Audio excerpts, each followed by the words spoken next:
questions for Senator Ravindran? Senator Kareem?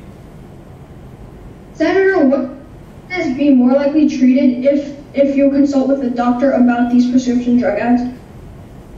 Senator, I couldn't fully hear your question. Can you say that again, please?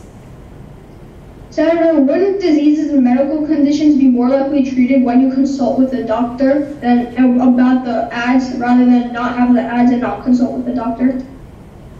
Yes, your point is very well taken. However, what I think you're failing to understand is that many of these illnesses are just colds or not even something that you need to go to the doctor for. Many of times these patients end up going to the doctors and need these medicines when they can do it with behavioral modifications instead. So Senator, don't you think it's the doctor's responsibility to not overprescribe? Yes, definitely. But they are also pressured so much sometimes by patients to prescribe these drugs that they eventually don't have a choice. They're pushed into a wall. Yeah, but if the doctor doesn't prescribe, don't you think the patient would have no other choice?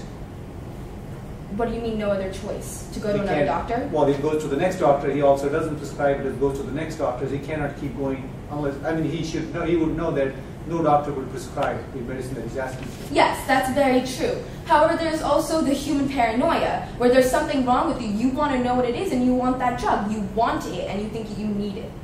So don't you think it's the people's problem? They are not trusting the doctor, they are trusting the bigger marketing companies? Exactly, that's what I'm saying. And that's the problem, and that's why we need to ban these ads, because they end up not trusting their doctors, and that's leading to more of a health weakness for them. It's not helping them. Okay. Any more questions? I have a question. Don't you think that drug advertisements are not only for superfluous medicines, but they are serious medications, which you come to know about, whether they are blood thinners or arthritis drugs? Sometimes, unless you see the advertisement, you don't know that the drug exists. Yes, that's absolutely true, actually.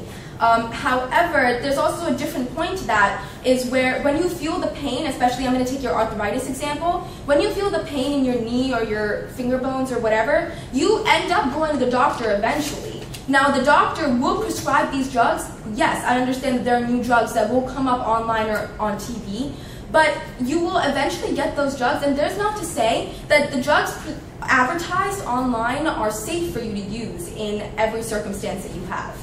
All right, thank you, Senator.